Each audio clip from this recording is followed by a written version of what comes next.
Welcome back. I'm Mariana Vela, one of the digital producers for Texomashomepage.com.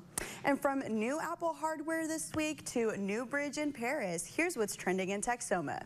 You probably felt it overnight, but a severe storm system pushed its way across Texoma and into the DFW Metroplex area, causing property damage across several areas. Hurricane-forced winds blew across the region, leaving down trees and multiple power outages. The storm is also being blamed for causing some damage at Plano West Senior High School. Officials say heavy winds caused part of the school's tin roof to be ripped off and blown into the parking lot.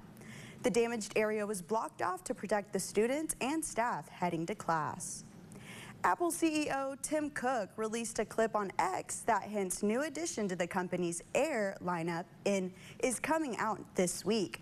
The teaser post says, quote, "There's something in the air." Cook didn't reveal if the device was part of the MacBook or iPad Air lineup, but there is speculation that Apple is getting ready to unveil 13 and 15-inch MacBook Air Pros with an upgraded M4 chip.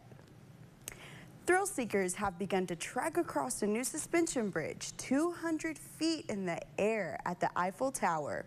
The Vertigo of the tower stretches over 130 feet, connecting the north and south pillars of the tower's first floor.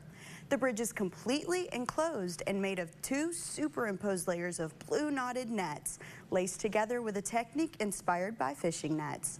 Tourists have until March 9th to experience the attraction. Now, those aren't the only stories that are trending right now in Texoma. You can find all the stories that have Texoma talking on Texomashomepage.com. And don't go anywhere. Daryl and Carney have a preview of events across Texoma this weekend.